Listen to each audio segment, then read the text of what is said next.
Welcome, everyone. I'm Professor Charlotte von Robert and the director of the Taube Center for Jewish Studies and faculty in the Religious Studies Department. And I'm happy to introduce today's lecturer. But allow me to first say something briefly about the series of which this lecture is a part. For as long as I can think, the Taube Center for Jewish Studies has been part not only of the of SGS, the Stanford Global Studies Program Center, formerly International in Comparative Area Studies, but also of the Center for the Comparative Study of Race and Ethnicity, CCSRE. Along with programs like African and African American Studies, the Martin Luther King Institute, and others. And more recently, we created an undergraduate major in Jewish Studies through CCSRE, through the Center for the Comparative Studies on Race and Ethnicity, along with majors in Asian American Studies, Native American Studies, Latino-Latina Studies, etc. So this year we decided to put together a series of talks to articulate and strengthen the intellectual nature of this relationship. And this series is under the umbrella and the title Between Race and Ethnicity, Contemporary American Jewish Politics and Culture. So this is co-sponsored by Jewish Studies and CCSRE. So thank you for Maryam Hamedani, the Associate Director of CCSRE, who's here also. This quarter we have 3 talks, and next quarter we have 3 talks. So Lila's talk today on American Jews and their urban crises is the 3rd in this series this quarter. We have also envisioned this this lecture as opening conversations, and to help us do so, my colleague and friend Michael Kahan, the Associate Director of Urban Studies, will serve as the interlocutor for today's lecturer. So a brief word on both, really brief. Lila Corwin Berman did the real work. She flew across the country from the East Coast, from Philadelphia. So thank you for coming out for the one day. She is the associate professor still of history at Temple University, where she holds the Murray Friedman Chair of American Jewish History and directs the Feinstein Center for American Jewish History. She did her undergrad work at Amherst College, and her PhD is from Yale, and she's the author of now 2 books. The first book on speaking of Jews, rabbis, intellectuals, and the creation of an American public identity, which came out in 2009, and that book has been awarded recognition from the Center for Jewish History and the National Foundation for Jewish Culture, and it was a finalist for the Jewish Book Council Sami Rohr Prize. Her book on the more recent book, actually the current book, I guess, just came out this year with University of Chicago Press, Metropolitan Jews, Politics, Race, and Religion in Postwar Detroit, and traces the Jewish movement away from urban America in the postwar years. So my colleague and friend Ari Kalman, when we conceived this series, immediately thought of Lila as a crucial piece in the series of lecture to come out. So the project also received this current project. The book received funding from a lot of the national foundations, National Endowment of the Humanities, very enviable list of support, American Council of Learned Societies, and also the University of Michigan's Frankel Institute for Advanced Studies. And she has a number of essays with very, very interesting titles in a number of journals. And just a brief word on Michael Kahan. Michael Kahan is the Associate Director of our Urban Studies program and a Senior Lecturer in the Urban Studies program and also in History. And he wrote his dissertation at UPenn on pedestrian matters, the contested meanings and uses of Philadelphia's streets in 1850 to 1920, which you have to give me a copy, so I finally get to read it. And of course, Michael, a number of people said, would be the perfect interlocutor for Lila. So we're very grateful that you're doing this. So with that, I open this and hand it over to Lila first. And please help me to welcome Lila to stand for it.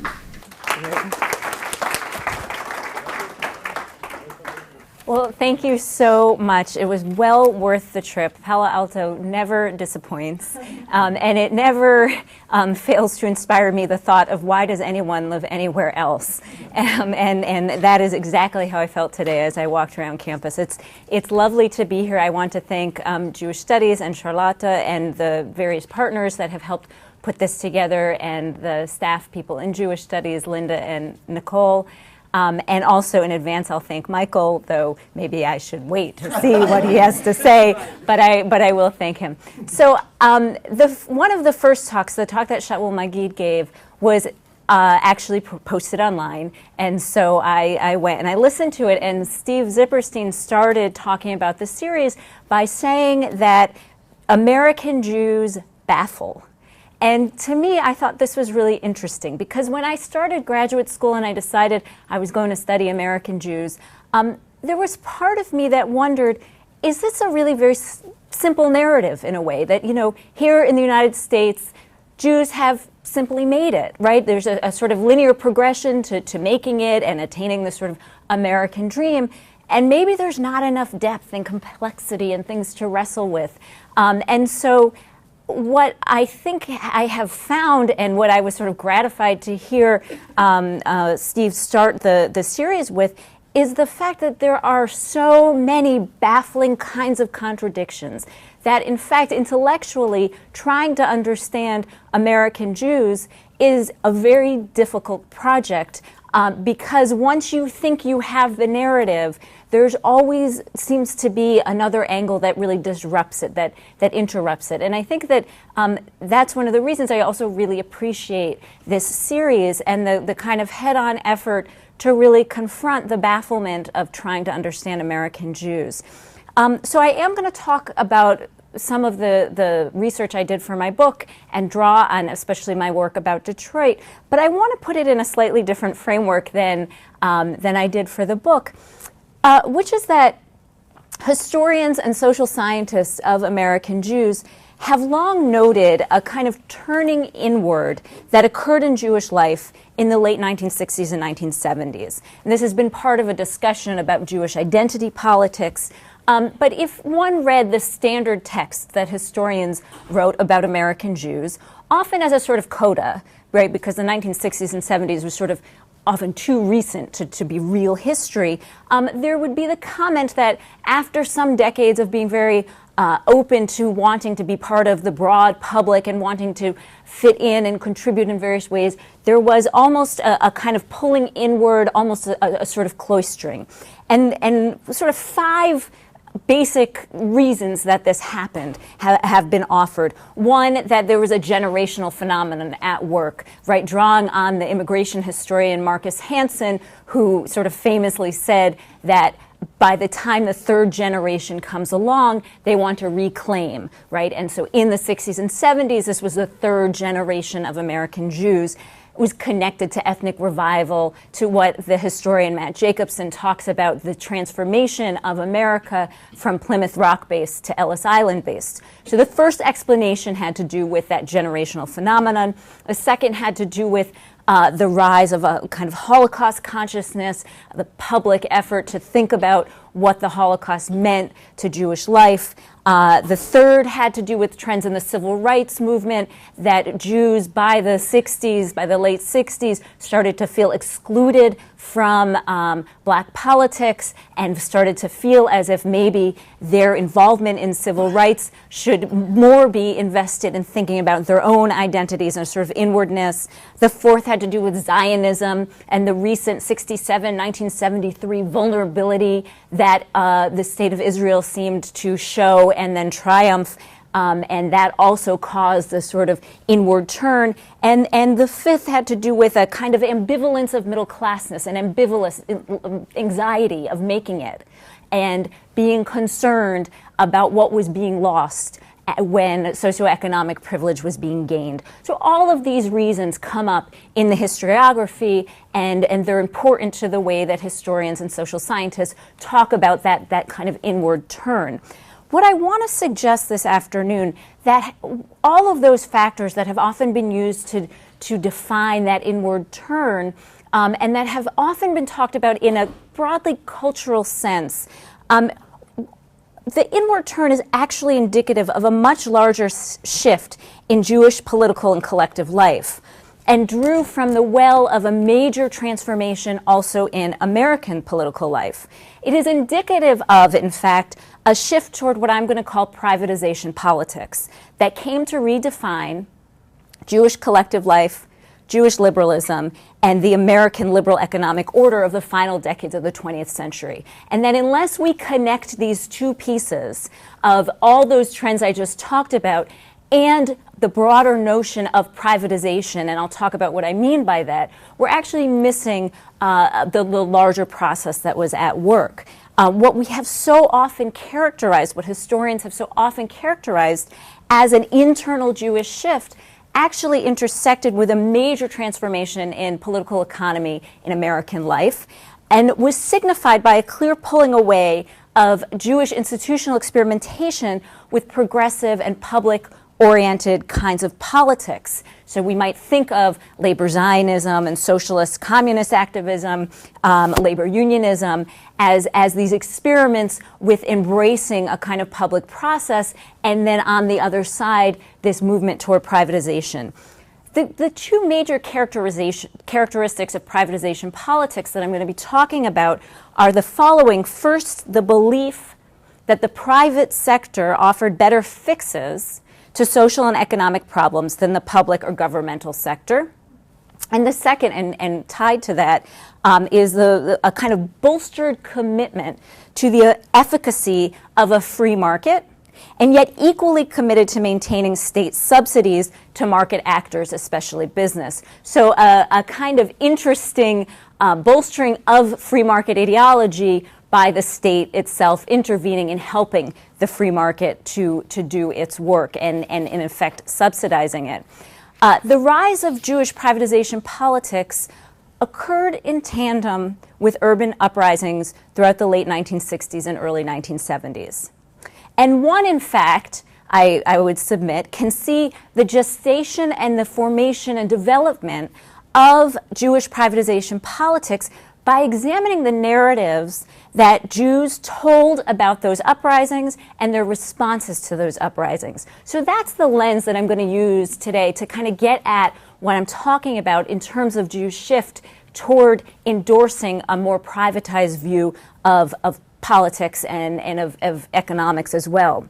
So my argument this afternoon is that what we who study American urban history know as the American urban crisis was enmeshed with a Jewish crisis of meaning that hastened the transformation of Jewish politics and liberal politics more generally toward privatization. It had deep roots in an American context.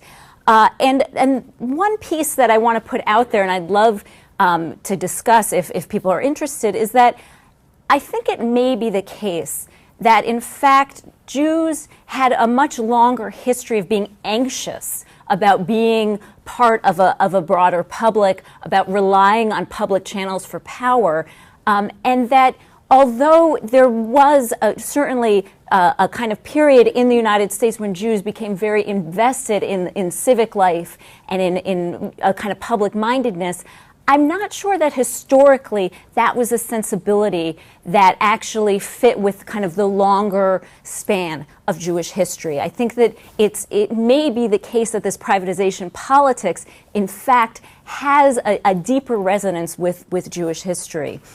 In looking specifically at how Jews and their institutions understood urban crisis, we find that Jews remade, though they often did not entirely reject, their urbanism in the image of privatized politics. So I'm going to start with Detroit, and this is the first in a series of 3 portraits of Max Fisher with important political figures. The other 2 will come up later. I'm going to start with this man named Max Fisher, who was a Jewish man who lived in Detroit, who had amassed a great deal of wealth initially through oil and then through real estate. And on the night of the riots, July 23rd, 1967, he was 59, and he heard the report that Detroit was on fire. He didn't live in the city. He heard the report, and he ignored what was coming over the radio waves, which is that nobody should try to enter the city. Everybody was supposed to stay put. He ignored that report. He called for a car to take him from his suburban home to his downtown office. And he stood atop the 30-story Art Deco Fisher building, which only shares his name by an accident. It's Fisher because of some auto industry brothers, Fisher brothers. And he had acquired the building with 2 other principal investors just 5 years earlier.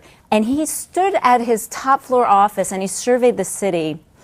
And as his biographer wrote, for Fisher, the riots of Detroit touched a chord of sadness in him in a way he cannot describe.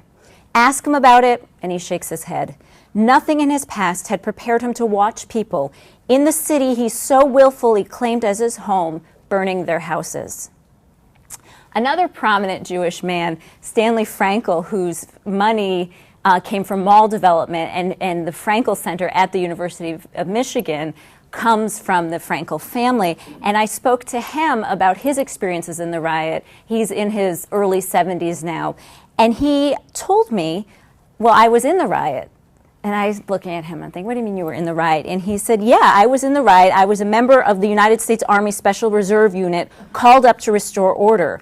And he said, we were in a war zone. We were in the middle of a war zone in the center of an urban area, totally unprepared. And he said during the second week of his service, after the 2,500 buildings that were on fire had been reduced to ash heaps and extinguished, and the military presence had brought a kind of controlled stillness to the city, he decided to take a short drive in his Jeep. And this, don't tell any U.S. Army officials, because he was not supposed to do this, okay? But he decided he was going to take a short drive in his Jeep, and he says, I went to see the house where my father had grown up because I was close by. So he stopped talking for a minute, and I said, well, what was it like? He stumbled at first. I said, this is what's going on. And then his voice, when we were talking, grew louder. He said, this is my city. What's going on here? And I spoke to many others and read other accounts of Jews and their immediate responses to the riots.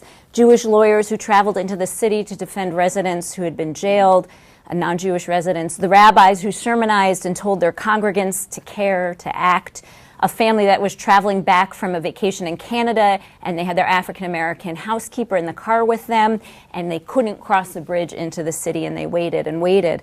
What's striking to me about these reflections and these recollections is that although the uprising actually broke out on a street corner that had once been near the center of the Jewish neighborhood, there were few Jews that anymore had an intimate, immediate connection to the space of the riots, right? Max Fisher lived in Franklin, which is an affluent suburb of Detroit. Stanley Frankel lived in Birmingham, another affluent suburb. But for these 2 Jewish men and countless others, the city that they believed was on fire was their city. And yes, we can explain it in part by the poles of nostalgia, and, Stanley Frankel drove to the home that he had been raised in, that his parents had lived in. Absolutely that mattered. Yet materially speaking, the terms of their relationship to the city were not electoral and they were not residential. The city occupied their attention at that point as a site for entrepreneurial ventures and for a kind of voluntarism, and also as a site for their Jewish self-understanding and for a kind of conviction that cities were the modern form most hospitable to enduring Jewish life. So Detroit burning was a very specific kind of Jewish urban crisis. It indicated, in a sense, the kind of immolation of Jewish life. For many Jews who came to the United States, American cities generally offered a fuller taste of public belonging than they had ever experienced. And as much as anything else, I think this reflects the fact that Jews were able to access the assets of capital-rich cities, right? That from the space of cities in the United States, Jews gained access to important assets. And this, as much as anything else, accounts for the kind of connection and appreciation that they had of cities. For city-dwelling Jews, their economic trajectory was really quite clearly one of greater and greater embrace of and by the mechanisms of American capitalism. And this was critical to Jews' integration into the United States. We know that the barriers precluding participation in the public sphere in this country historically have tended to revolve around capitalist logic that has sought simultaneously to regulate the market and yet naturalize its inequities. And I'll talk a little bit more about what I mean by that. But for Jews to have access to capital assets enabled them to enter the public in a very particular way. And it was far from simply learning how to access a free market. And I think we have to think a little bit about the New Deal. Let me contextualize some of what I mean by the market and the New Deal, because it's during the period of the 1920s and 1930s that Jews really gain a lot of access to capital assets in cities. And this reflects policy shifts that are happening in terms of the state and the market at that point. What we can see during the New Deal, very briefly, right, a lot has been written on this and contested about it. We can see how the federal government used capitalism to expand and to manage an American public, right? Capitalism was both about expansion and regulation as a policy governmental tool. And this was a very specific vision of democratic capitalism that hinged upon public-private kinds of partnerships in which the invisible hand of the market was regulated and subsidized with clear benefit for some and less so for others. And interestingly, just to draw attention to a mural, a whole set of murals, this is just one panel, that is still in the Detroit Institute of Art in the city of Detroit. The drawings, the paintings that Diego Rivera did about Detroit industry really illustrated this kind of tension that on one hand his art showed the orchestration of capitalism and it showed all the different engines of capitalism and the workers, but it also showed in many of the panels a sort of upper level that was regulating and calling the shots about how capitalism worked and often benefiting far more than the workers who were toiling and without necessarily their just rewards. And so there was a kind of partnership of government both trying to invigorate the role of the worker and provide more legislation about fair treatment and fair wages, but also subsidizing the more elite, the business, to do its business well and to be able to gain at a fast pace.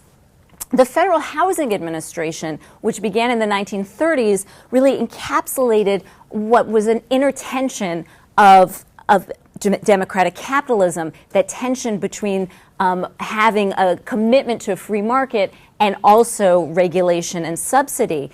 The basic mechanism of the Federal Housing Administration was that the state acted as the absorber of risk in order to allow a greater number of Americans to purchase private property, right? So it's that same kind of tension you see in it.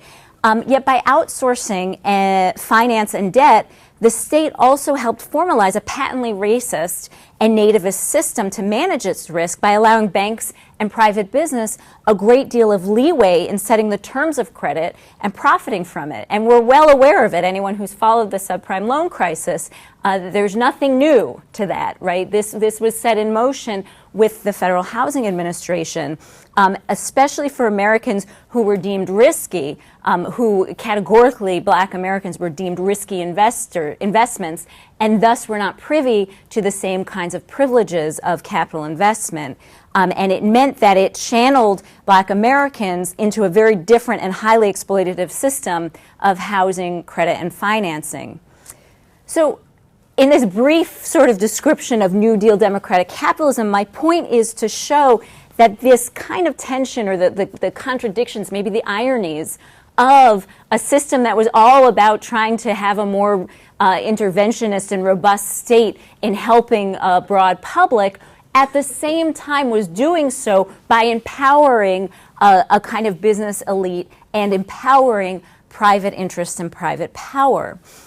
And that this kind of hybridity is also the hallmark of Jewish liberalism that really was developing in these same years, developing as we have come to understand it and know it as a kind of common sense definition of what we know and what not only historians talk about as Jewish liberalism, but commentators and is generally sort of understood as Jewish liberalism, contains this same kind of tension, which is a commitment to certain public entitlements guaranteed through the regulatory state, as well as to categorical equality, so categories of people should be treated equally, but also a fundamental belief in the efficacy of private enterprise-based and free market structure, and also that the idea that the private should be protected.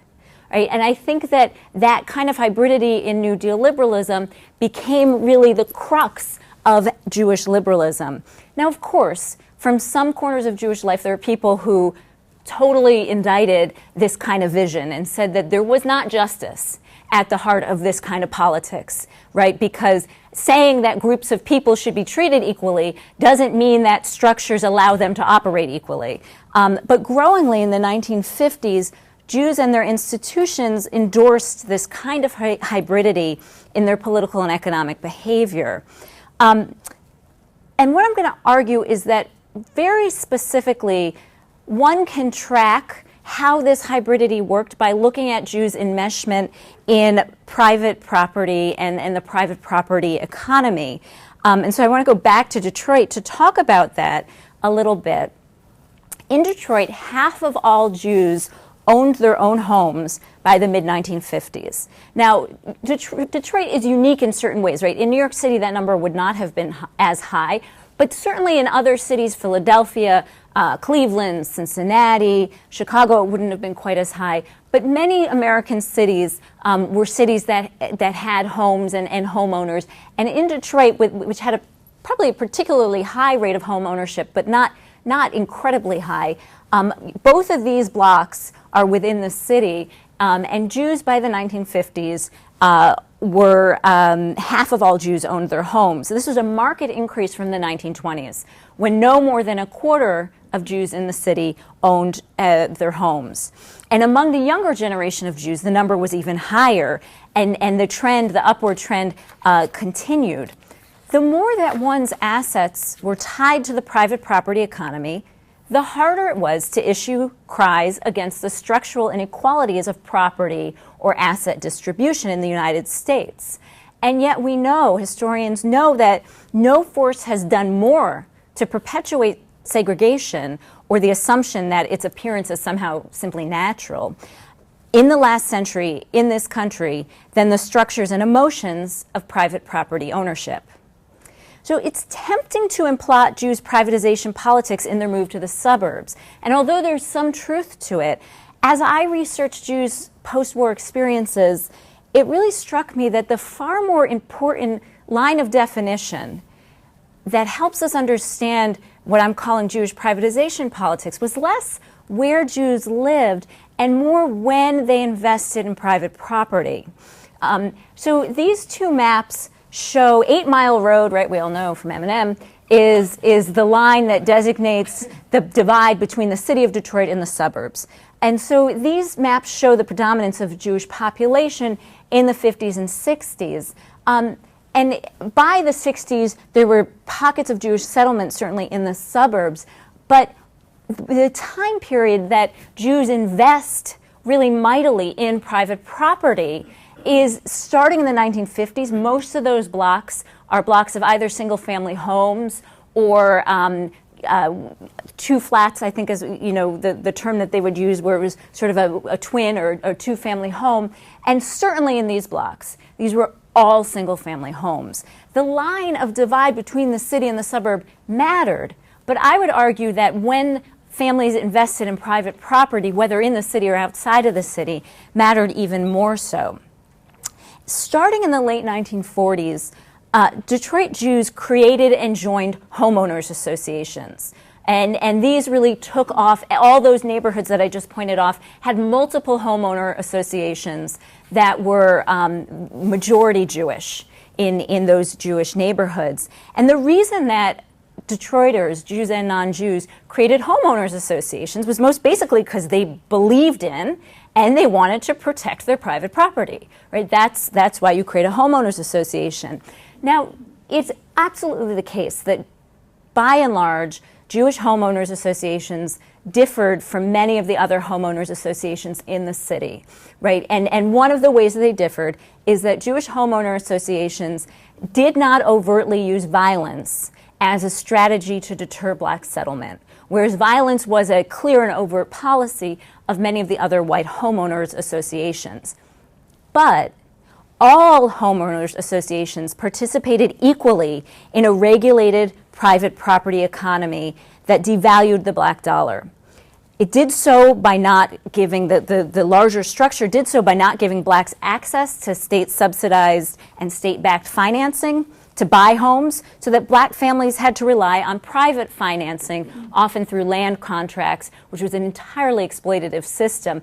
Basically, instead of being able to qualify for a federally backed loan, if one couldn't, one could instead go to a private kind of lender and get into a relationship of a land contract, whereby the lender owned the deed to the home until the final payment was made. The lender set whatever he wanted as an interest rate. So the interest rates for land contracts, that by and large was how how African American families bought homes in cities like Detroit. The interest rates were 2 to 3 times higher, sometimes 5 times higher than the rates that other white families would have paid. And they also could change terms whimsically. And if you missed the payment, if you didn't pay the new interest rate hike, you could lose your home immediately, no questions asked. The structure also affected how city services worked, calculating the risk of black property ownership as so steep, right, in part because black families had to invest so much of their capital assets in property.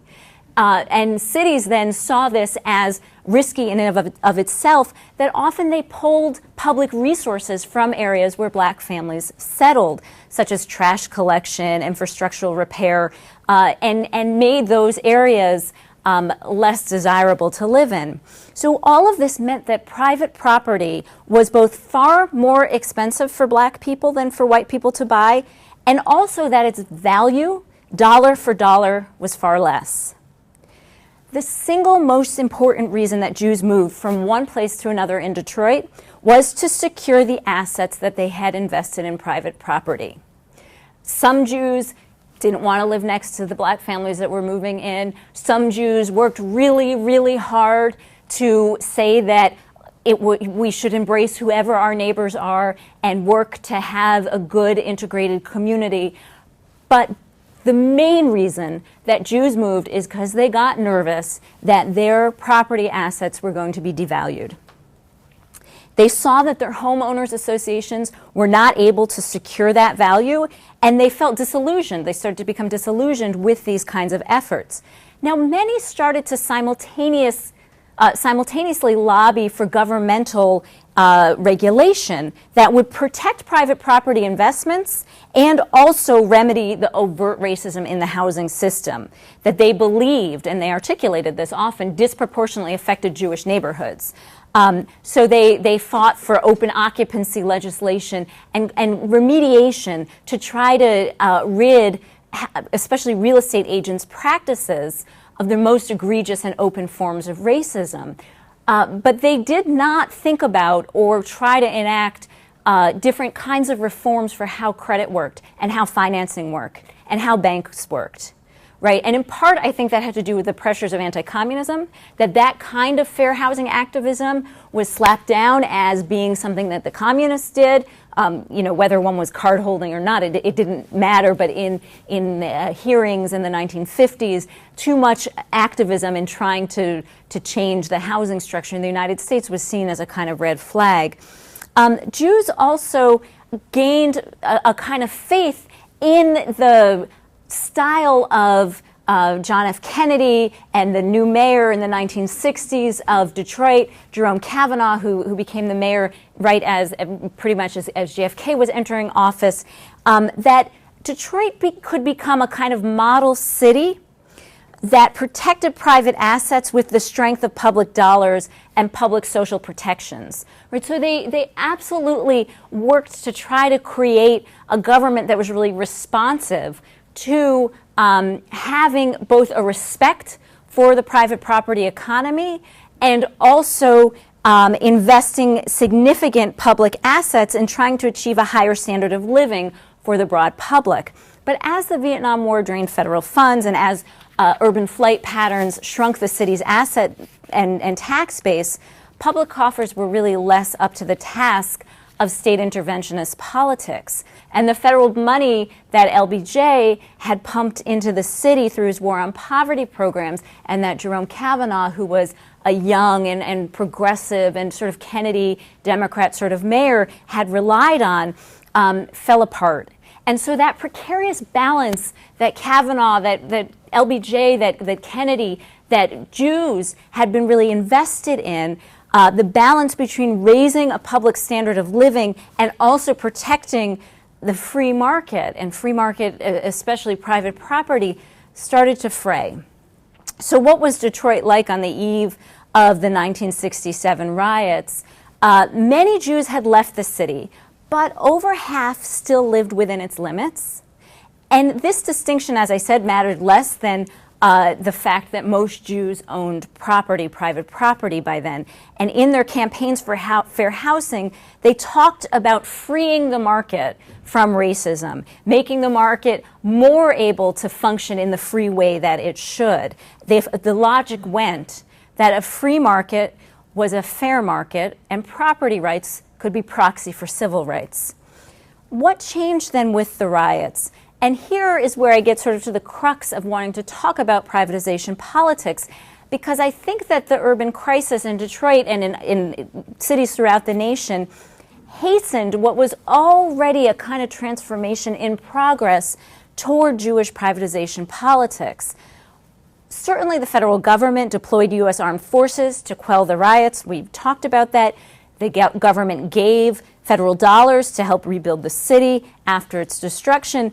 But Jews, similar to other whites and blacks in Detroit, emerged from this urban crisis and from the riots far less certain that the government could heal the real problems of urban crisis. And I'm going to talk about Jews' responses to the riots as manifesting this kind of ambivalence. On one hand, still showing Jews' faith in the government to solve problems, yet also more and more developing a kind of structure to invest in private visions for healing the city, and for really making the city a space where private entities could invest in it.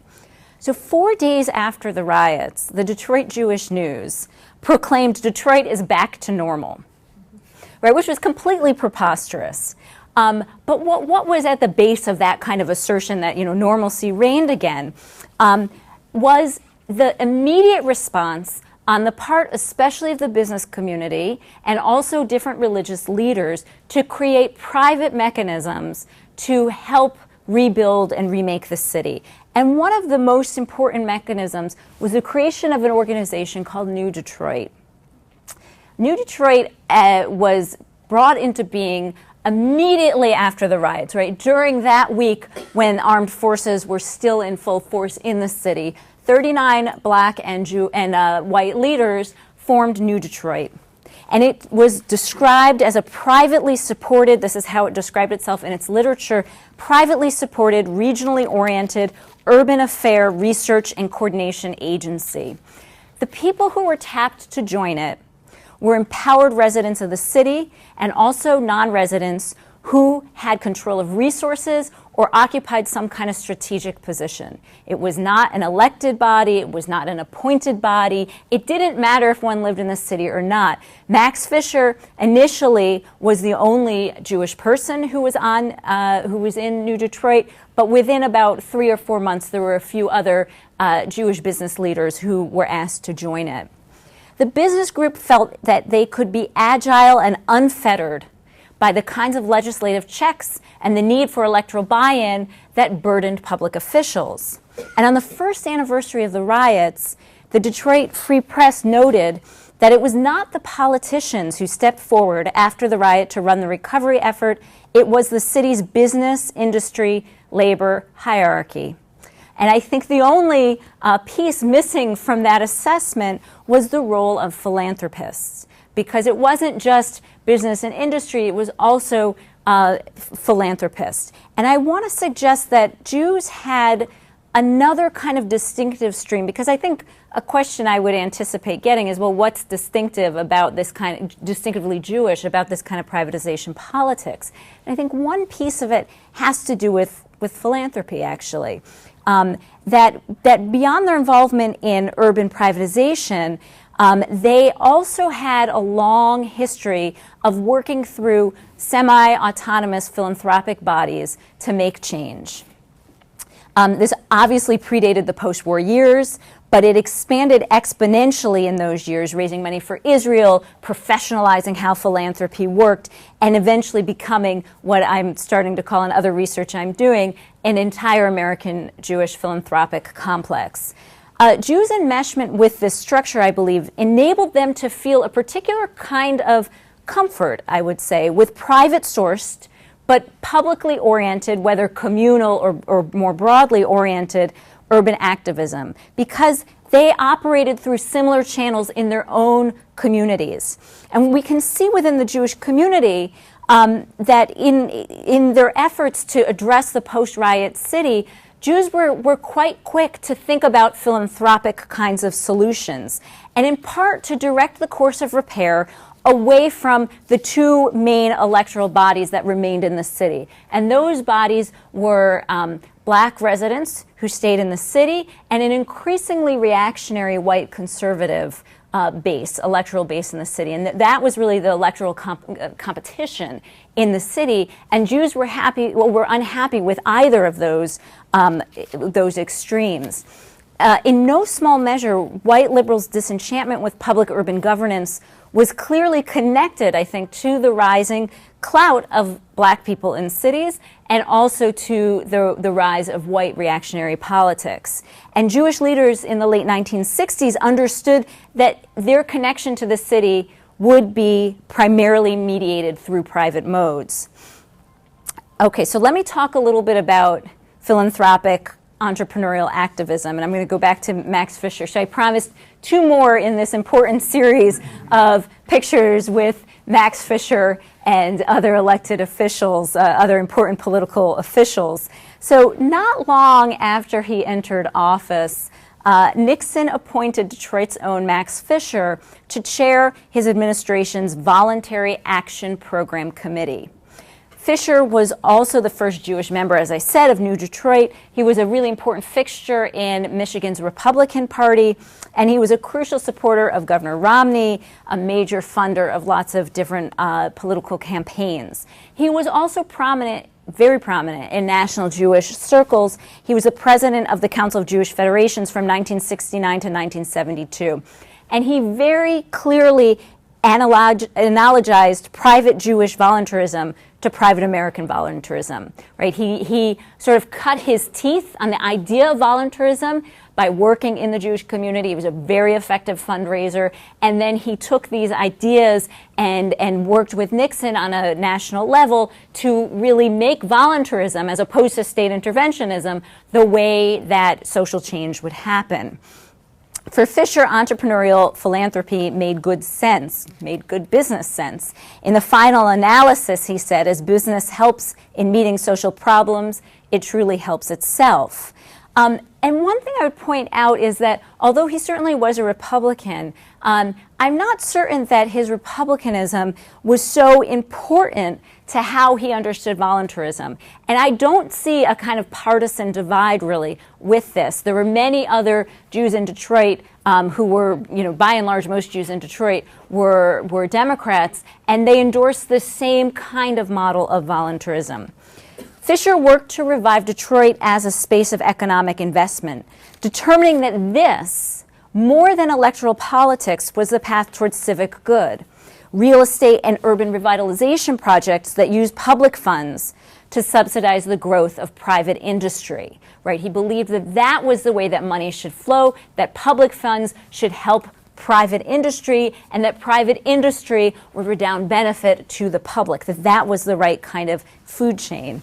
Other national Jewish leaders similarly admonished suburban Jews to continue to invest in their cities, and leaders portrayed cities as bastions of opportunity for newcomers and for minorities and Jews, even if they felt comfortably embraced in their suburban enclaves, depended on the maintenance of those opportunities, according to many Jewish spokespeople, for their own well-being, whether financial or existential.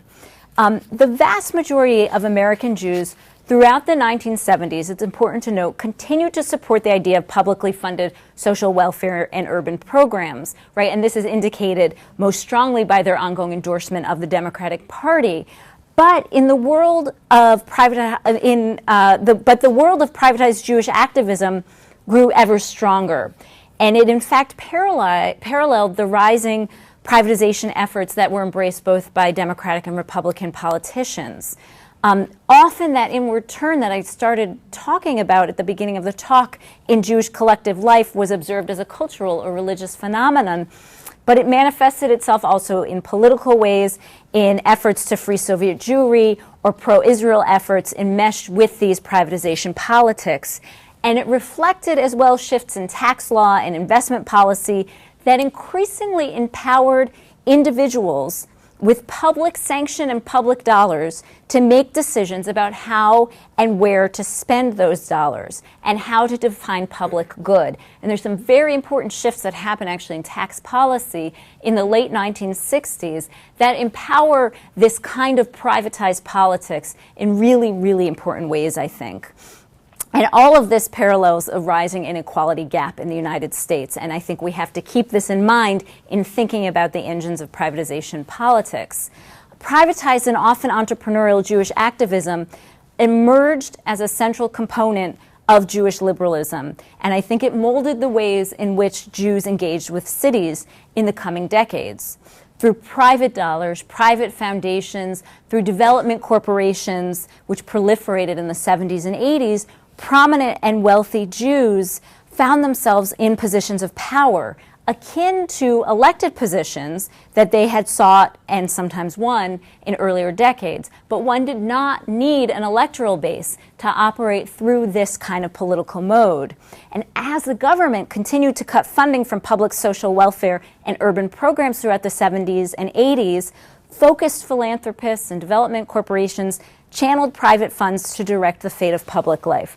Now, of course, most Jews lived far removed from the kind of wealth and power exercised by these private entities, but many grew sympathetic and indebted to them and the complex of Jewish privatized activism as a means to protect Jews and their interests as Jews and as Americans. So to finish this talk, I want to turn to talking about Detroit today. So in a way, what I've described to you is the very beginning framework of privatization politics through the New Deal, and then how these urban crises helped hasten the transformation of privatization politics. And what I now want to talk about and conclude with is where we see those seeds of privatization politics as leading American Jews and American cities. Today in cities, we see the convergence of Jewish urbanism and privatization politics that reflect on how Jews think about what it means to be Jewish and what it means to be an American citizen. So Detroit ends up being a really interesting place to talk about this, right? Because not only does Detroit kind of get New York Times coverage every month or so for maybe being on the rise, or for how ruinous, sort of ruin porn is what some refer to it. Look at this once beautiful Art Deco building or train station, and now look at the birds that are roosting in its windows, and what's going to happen to this city. And there's a fascination, and it's sort of seductive, the idea that this could become a frontier, right? That cities themselves, there's an author, Rebecca Solnit, who writes a lot about nature. And she talks about Detroit as a kind of apocalyptic city. What happens? Can cities become rural areas again? And so there's this kind of fascination with the ruins and the potential rise of Detroit. And most recently, because of the bankruptcy in Detroit, there's been really an evisceration of public process, right? Because in the bankruptcy, the state mandated that it was going to appoint a manager of the city, so it was not an elected official. The opportunities that Detroit offers to private entities to enter its marketplace with low-risk capital and with a great deal of power to remake the city with little resistance from the electorate, especially post-bankruptcy, are really quite extreme and offer some interesting contours for the fruits of privatization politics. So you have somebody like Dan Gilbert. Does anyone know who Dan Gilbert is? Anyone know what team he owns? Cavaliers. Yeah, right, the Cleveland Cavaliers. Is anyone from Detroit? I should have asked that. Okay, there are always Detroiters everywhere, right? I'm not one, but Dan Gilbert, he was born in Detroit, Jewish businessman, owns Quicken Loans, which initially seemed to be really clean in the subprime crisis, and now more is coming out. No one's clean. And he, in 2010, made the decision that he was going to move the headquarters of Quicken Loans from the suburbs of Detroit into the downtown center, right? And this was like absurd. You know, like, what was he doing? Why would you do that? And he said, no, I'm going to do this, and it's important, and it represents my investment in the city. As of 2014, he owned 60 downtown buildings, which is about 9 million square feet of real estate. And he is called the economic czar of Detroit. Right? He's not an elected official. He's not appointed by an elected official, but he controls the real estate and industry and retail in these central blocks of Detroit. And he's talked about being committed. And let me just say, so these photographs, I can't help it, right? I mean, it's so interesting how these men are portrayed. And then there's this other one, and it's like crazy, right? These white men who are part of these kind of development corporations, and Warren Buffett, right? Looking over a model of the city as if it's a chessboard, right? It's really striking imagery, I think. And Dan Gilbert publicly has talked about his commitment to transforming Detroit from a shrinking so-called Rust Belt city of high unemployment to a thriving commercial hotbed that is the envy of all others. And the famous urbanist Richard Florida, who talks about the creative class and how important it is to woo the creative class into cities, this will make cities successful, he's provided kind of the textbook for what Dan Gilbert is trying to do. He wants to make those spaces that young Silicon Valley type people, you know, postgrads will come and be innovative in. But it's not just from private enterprise that this impulse arises. You also have Jewish communal organizations like the Jewish Federation of Metropolitan Detroit that are also thinking of using Detroit, the city, in particularly strategic ways. The CEO of the Jewish Federation has proclaimed publicly, Detroit is the blank canvas opportunity. Change the city's narrative, and Jews can change their own narrative and change the narrative of decline in Detroit. And one of the things that he's done, this program is no longer in effect, but for a few years, he used Federation dollars to subsidize the rent for young Jews, you have to be under 30, to live in Detroit. But they couldn't just live anywhere in Detroit. Detroit is 142 square miles, right? It's huge. It has the size of San Francisco in it, just in vacant lots and properties. So he decided that this sort of rectangle of Detroit was going to be the area where he would subsidize young Jewish people to live and you know, to rent properties. And it is absolutely the same area in which Dan Gilbert owns 9 million square feet of real estate. The calculation, of course, is that young people want a city, And without one, Detroit will continue to hemorrhage Jews, right? The joke of Detroit is that, Jews in Detroit are always moving on this kind of northwest trajectory, and that the final frontier of that is Chicago, right? That's the final suburb of Detroit. And he bemoans this in part because Federation can't exist if there aren't some Jews to serve, right, and be part of Federation. And so this was part of the plan to sort of invigorate the creative class of Jewish life in Detroit. Or you have the young people who have revived the downtown synagogue in Detroit. This was a synagogue that was actually in continuous use, though not always in this building, since the 1930s. But it was ready to close. No one except a couple of old timers even really knew about it or came to it. And in 2007, this young lawyer was walking around this area and saw between a bar and a strip club, I don't know which one he was going to, that there was this synagogue. And he looked at it and he thought, I can do something with this.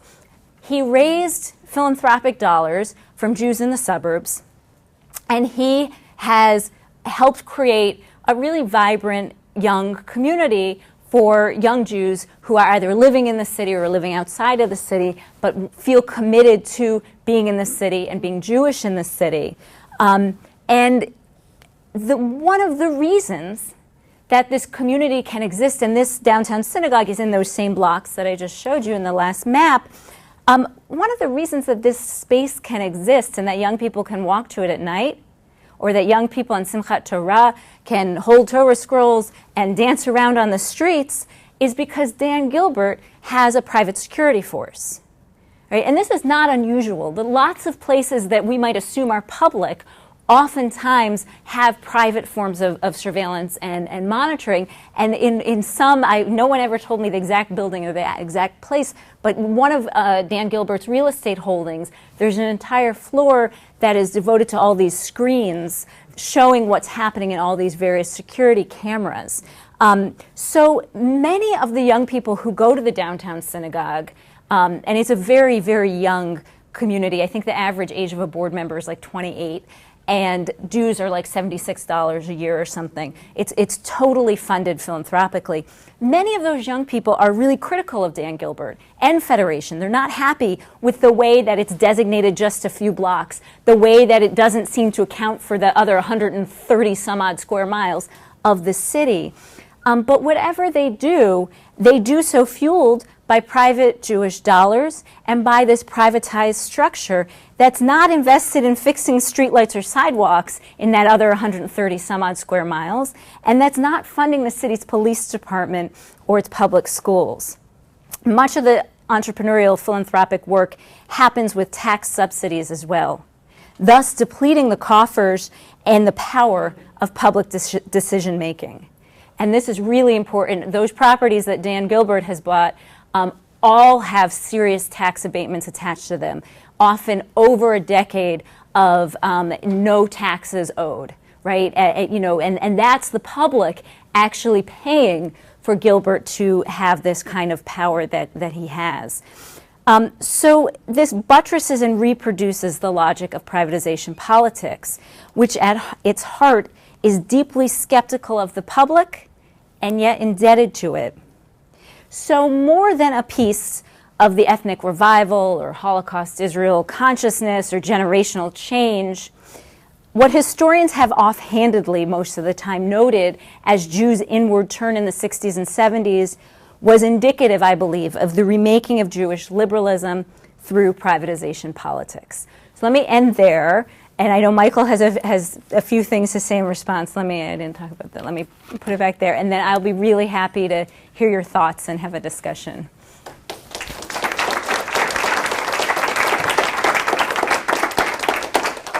All right, thank you so much. That was very interesting, very stimulating, really provocative. I do have a few things to say, but I know that a lot of people probably have questions and comments, so I will try to be brief. As Charlotte indicated earlier, I come at this from urban studies, and so that's going to inform my remarks, and I hope that will just enrich our conversation, because I think that this talk really contributes to Jewish studies and to urban studies and to comparative studies in race and ethnicity, and really, speaks to a lot of fields. So if my remarks kind of highlight the urban piece, we may, I hope, have time to get into some of the other disciplines that that this touches on. I also should note that I had a chance before the talk to read Lila's latest book, Metropolitan Jews. Featured, the cover is there on the poster. This is the library version. But so some of my thinking about this is informed by my reading of the book. The talk kind of takes off from maybe the edges of the book and kind of extends some of the analysis. And so I'm going to try to confine my remarks to things that are relevant to what we've just heard, but you may get a taste of some of the other topics that she touches on from the book itself. One of let me just start by a few of the themes that I thought came through that are very interesting and exciting from the talk and from the book. You touched at the beginning on this idea of Jewish history really having a lot of depth and a lot of ambivalence and a lot of complications that we often don't recognize. And I think that was part of what I really appreciated about both the book and the talk. That I think you have helped us to move beyond some of the very simple stories, the linear narratives that we tell about Jewish history. There's, one of the main themes in the book and in the talk here is this question of what did it mean for Jews to leave cities, and why did they do so in the mid to late 20th centuries in such large numbers. And probably before I read your book, the work I would have reached for to try to answer that question was a book that was subtitled Why the Jews Left Boston and the Catholics Stayed. And that was a very, a clear, simple, kind of dichotomous story. The Jews left, Catholics stayed, and what I think you've helped me to do is to rethink both that kind of split and also that story about the Jews themselves. They didn't just leave. It's not enough to say why the Jews left. You really have to interrogate what did it mean, what was the process, what was the role of the state, what was the role of race in doing that. The simple story really has a couple of different valences that I think we have to rethink. On the one hand, you have this simple narrative of success that you alluded to at the beginning, this idea that Jews left because we made it, because everything got better. We started out, poor, and then hard work and overcoming discrimination and, of course, education. And then everything turned out fine when we wound up in the suburbs. And of course, this has a very powerful racial subtext. This narrative really is also often a not so subtle way of saying, well, if we did so well, why didn't they, whoever they might be at the moment. Of course, there's also this kind of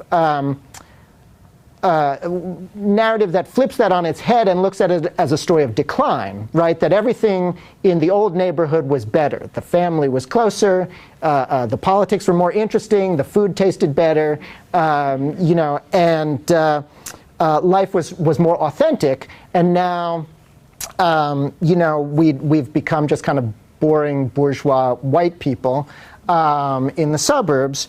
And so again, there's a racial narrative here as well. And I think, in the big picture, what your work is doing, both in the book and in the talk, I think is helping us to overcome those very simple stories, to rethink those narratives. The talk especially, I think, touches on a theme that's very prominent in urban studies, and maybe bringing this into Jewish studies is part of what makes this original and interesting, which is this long history of the entanglement of the public and private sectors. And we could trace this back. You talk about how it originates in some ways with the Federal Housing Administration in the 1930s, and I agree that that's a really powerful example. We could trace it back, the ambivalence of kind of the role of private property rights. I often like to bring up the example of there's a Supreme Court decision in 1917, I think it is, where the Supreme Court strikes down racial zoning. That is, Baltimore and other American cities had passed apartheid laws very, bluntly. They passed laws saying that if a block was inhabited mostly by white people, no black person could buy a house there. If it was a block inhabited by mostly black people, no white person could buy a house there. And this case went to court, was brought to the courts by civil rights advocates, and it went, up to the Supreme Court, which ruled that these kinds of racial zoning ordinances are illegal, and the reason that they struck them down was because they violated property rights. That, in other words, you were regulating the ability of a property owner to sell his land to whomever he wanted, and that was unconstitutional. So there's a long and complicated history of the role that private property, how private property relates to race. Now, of course, after the Supreme Court made that ruling, property owners came up with other nefarious ways of enforcing what became an apartheid system in other ways. But those kind of explicit racial zoning laws were no longer possible. And this ambivalence of the role of private property and the entanglement of the state with private property endures throughout the 20th century. You see it in urban redevelopment. And I was wondering, I was trying to think through, like, what is the relationship of Robert Moses to this Jewish politics of privatization? You mentioned what's his name is now talked about as the Tsar of Detroit. Of course, Robert Moses is the original kind of Jewish Tsar of the city. And he's operating, maybe you could say, more in a public sector role, and yet also unelected, as you mentioned, and also leveraging federal dollars to implement private projects and to enrich private investors. So I think there's a story with the history of urban renewal, and this privatization, as you say, has really transformed American cities, not just Jewish involvement in American cities, but American cities more broadly. We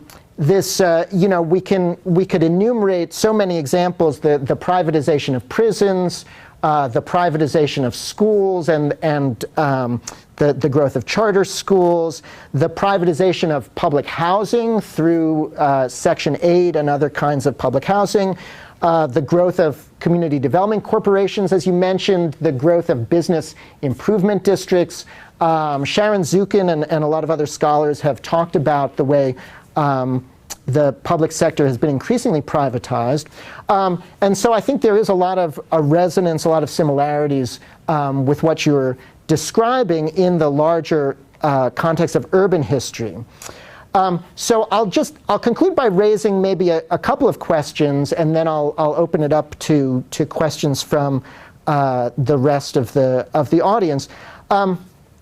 So one question that I had is about those Jewish homeowners groups. So you mentioned that Jews formed their own homeowners associations in their neighborhoods, just as non-Jews formed their own neighborhood associations. And you said, but it's important to recognize the Jewish neighborhood associations behave differently in that, at least on one level, they were not using overt violence and force.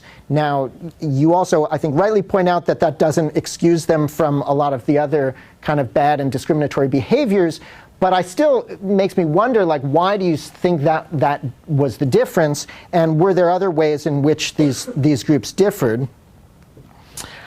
I'm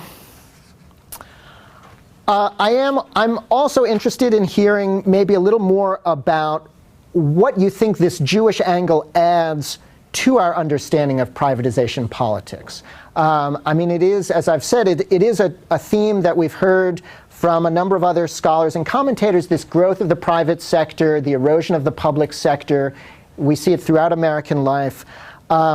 So, I mean, on the one hand, I think it's interesting to kind of insert that story into Jewish history, but does it add something new? Does it tell us something new about this much larger trend? And I guess, well, maybe I'll add one other question, which is you've talked about how Jewish investment in property incentivized Jewish movement to new neighborhoods and eventually out of the city into more segregated suburbs.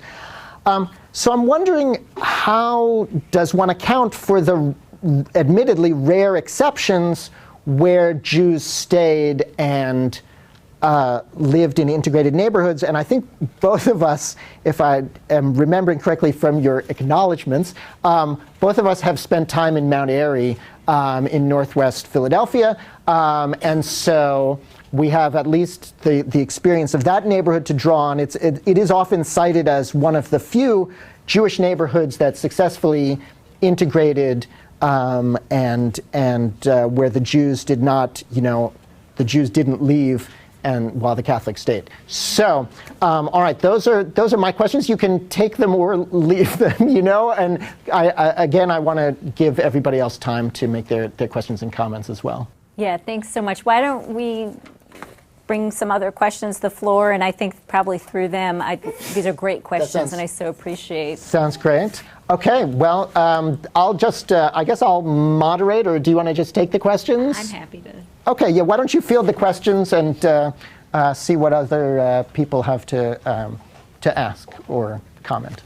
I just want to make a comment that is interesting with this privatization. You talked about how the Republicans have taken that and running with it. They want to privatize everything if they think that's the solution for all. So it's very interesting, starting from a democratic mind, and now the Republicans are running with it, yes. Right. I mean, one thing that I would say is that I think it doesn't really align with partisan politics, right? I was sort of suggesting that, and that's made it so powerful, because I think that, certainly by the time you get into the 1970s, and you look at Democratic governors and mayors, especially mayors of cities, they're entirely on board with this, right? So it doesn't totally, I mean, you're right that it becomes part of a Republican Party platform, but it really does cross party lines in certain ways. And then certainly under Clinton, a lot of his kind of economic reforms are absolutely about empowering private industry to make public fixes. So, yes, yeah. Which, of course, would do with the fear of being called a communist. So, say that again? I said privatization basically had to do with the fear of being called a communist. You try to do social projects that you could be demonized. Right, and for me, one thing that I think would be great to explore in a deeper way is like, how much did that eviscerate the possibility of a more public-spirited kind of way of thinking about social arrangements? It's absolutely the case in Detroit in the 1930s that there were some very interesting interracial alliances, especially between Jews and Black Detroiters, around issues of property and economic allocation and redistribution. And they did not continue much past the early 1950s, and that in many of the standard liberal organizations that had actually come to the table with these coalitions at that point said, no way, right? So there does seem to certainly be evidence that anti-communism and the kind of Red Scare did pull away from possibilities of that kind of public spirit. But it's hard to say, because it's a counterfactual, whether or not without anti-communism those coalitions would have overwhelmed this kind of move toward privatization.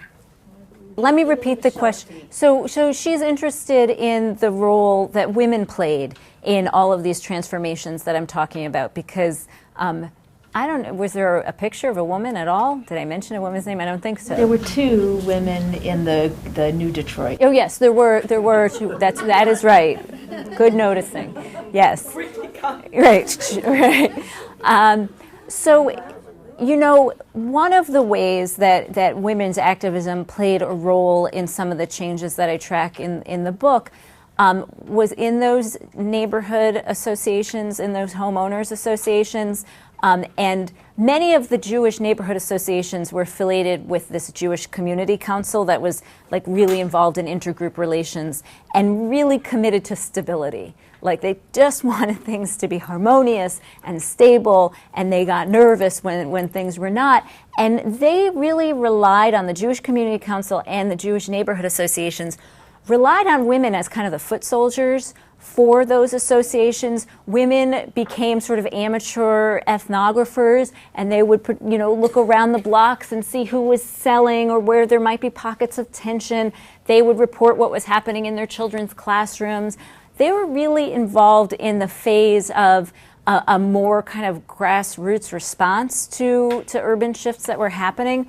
And they, were really seen as key to investing in neighborhood stability. So there were cleanup drives, and women were at the helm of these neighborhood cleanup drives.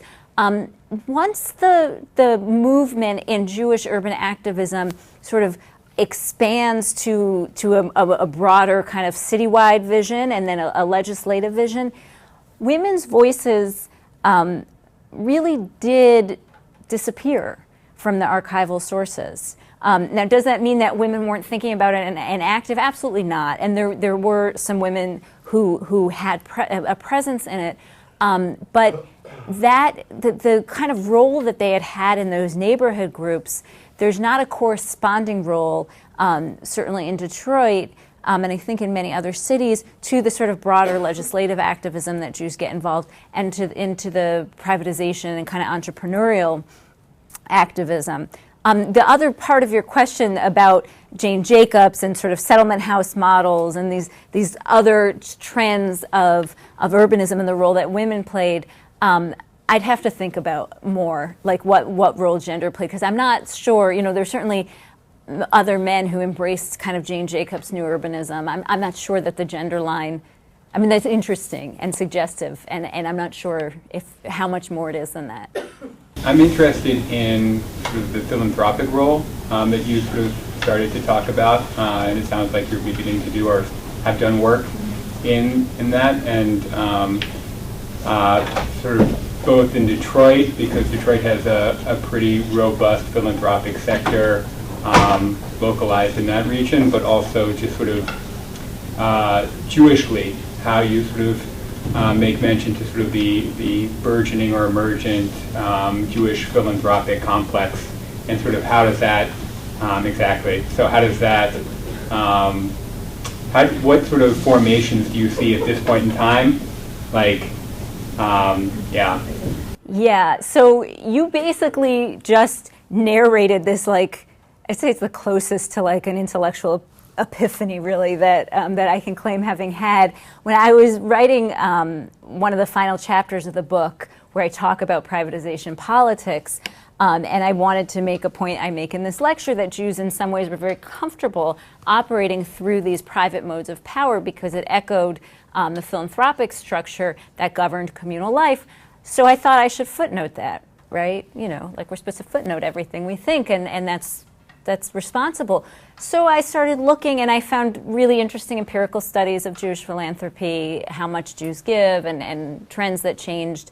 I found some older, late 1970s, early 80s, pretty kind of communally connected somewhat triumphalist, sometimes sort of inwardly a bit critical of philanthropy, but I didn't find that sort of historical formation and analytical and interpretive study of post-war Jewish philanthropy. And I was like inspired. I said, well, this is crucial, because everything I'm tracing here about, and the question Michael asked, like, well, what's the Jewish piece tell us about something broader? I think this is one piece where it's really important that Jews brought to the table this whole way of using philanthropy as governance. And I think that as, obviously the American philanthropic sector is bigger than the Jewish philanthropic sector, but there are really specific contributions that Jews made to how American philanthropy works that I think intersect with all of these sorts of transformations that I'm talking about, and that the nature of Jewish philanthropy really changes, sort of financializes, if that means anything to you, but it really changes in the 1960s and 1970s, and starts to operate through new kinds of modes that run quite parallel to this privatization politics. And so I think that trying to understand those changes in a way is like the scaffolding for some of the things I asserted already in this book, right? It was like I needed to write that footnote, and so I'm kind of trying to still write that footnote in a way. And so, yeah, I mean, I could talk your ear off about my obsession with understanding Jewish philanthropy, but I think it plays a crucial role in the privatization politics, and in also convincing Jews that this is in line with a form that they're comfortable with something that's very traditional in Jewish life, and certainly in the organization of American Jewish communal life. Yes? I wonder if you could speak to shifts in Jewish religious observance and identification in this period. I'm particularly interested in the fact that as Jews move to the suburbs, the institutions, the spaces that they've sort of organized their lives around, synagogues and schools, are now remote. And do those continue to be sort of sites for meaning and identification, or do Jews move to the suburbs? Do they become secular? What parallels those? Yeah, that's a big, meaty question, and I think a really, really important one. One thing that I talk about in the book has to do with synagogue building, right? Which doesn't exactly get at religion necessarily, but it gets at sort of institutions of religious space and religious meaning. And Jewish communities, as they're leaving the city, engage in these debates about what to do with their sacred spaces, and when to move them and where to move them.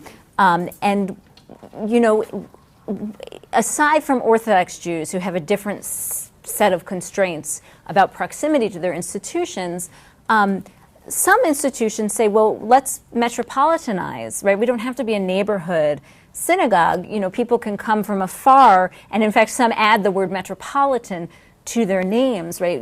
People can come in from wherever and be part of the synagogue, but pretty quickly, often before the majority of their congregants have even left the city, the sacred spaces either plan to move or indeed move already.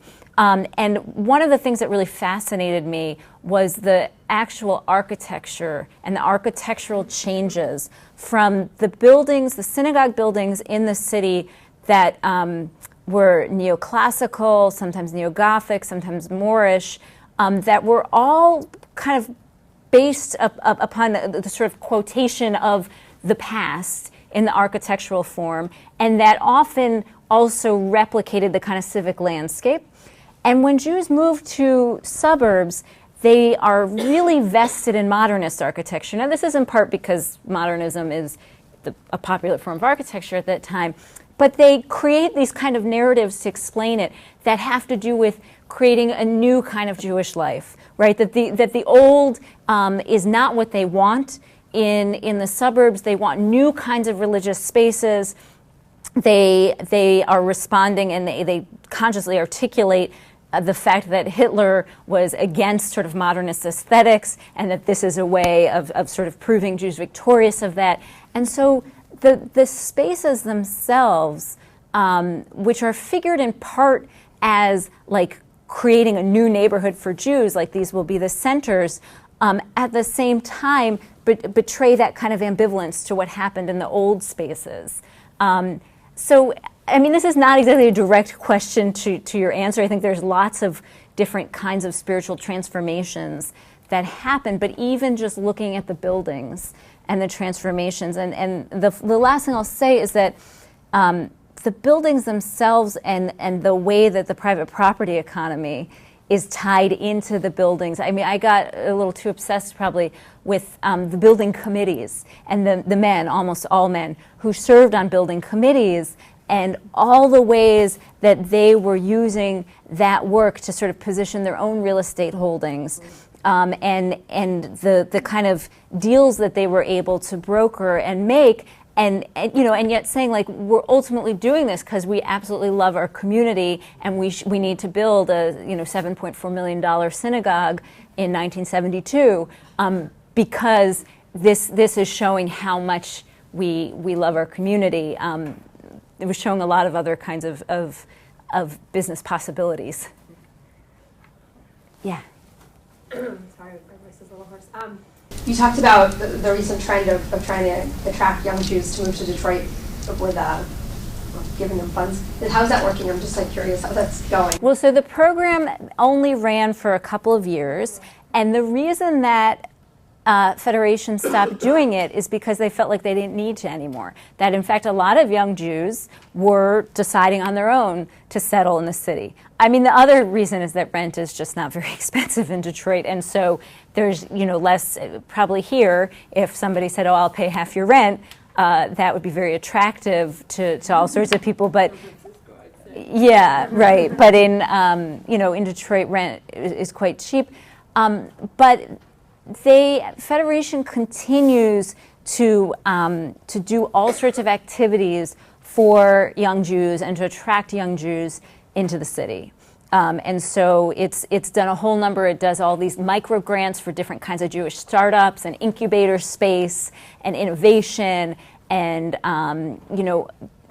attaching sort of Federation funding and philanthropic dollars to the kinds of initiatives that it believes will attract Jews, will attract young Jews, and that will be important to Jews, feeling like if they live in Detroit, they're doing so in part out of some kind of Jewish consciousness. Like, that's very important to Federation. Do you have a sense of whether, as they get older and children come into the equation, that they'll kind of exit us out because of the schools? Yeah, I mean, that was one of the questions when I talked to a lot of the members of the downtown synagogue. I asked, and some of them said, yeah, they thought that they would probably leave. Some of them are committed to staying, and there are some who have young children who are staying. There are some private school options. Some of them imagine that they would bring their kids to the Jewish day school, one of the Jewish day schools in the suburbs. So, I think the question you're asking is about sustainability. And it's an important one. And Federation that's not what, they just want to get a certain demographic to kind of stay in the city, to rebrand it. They're not trying to build infrastructure for Jewish families to live in the city, not at this point. I'll pit my question partially in a response to you, Alana, also, as a hometown boy. So I'm an American Jew, grew up on 15 Mile Road in West Bloomfield, Michigan, which is a suburb of Detroit. And when I graduated undergrad in 2007, the idea of moving back to Detroit was preposterous. Nobody did. I mean, you move to Chicago or New York, that's what you do, right? And now, 8 years later, a lot of people are moving back to Detroit. And when they move back to Detroit, they're either moving into downtown Detroit, or versus what you were talking about, the Northwest trajectory, which was the predicted trajectory for a long time, is actually reversed. So people who are not living in the city are actually living closer to right, closer in suburb of Oak Park. Is that what? Yeah. Park, Huntington Woods, Royal Oak, Ferndale. Yeah. Right, and I don't know. Did you go to University of Michigan? I did. Yeah. Okay. Yeah, right. That's unusual that you didn't. But the University of Michigan has a study abroad program in Detroit.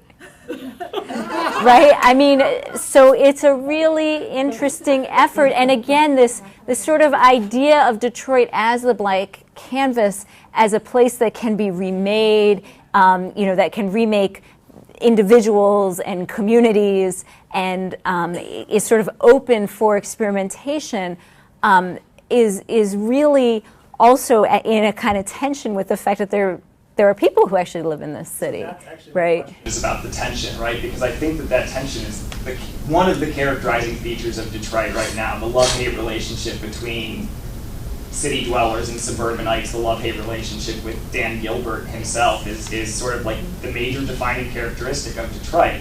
And so my question is that, so basically if we're going on like half a century where Detroit has been talking about its urban renaissance, right? And every single person who runs for mayor is, I'm going to be the mayor that brings Detroit back.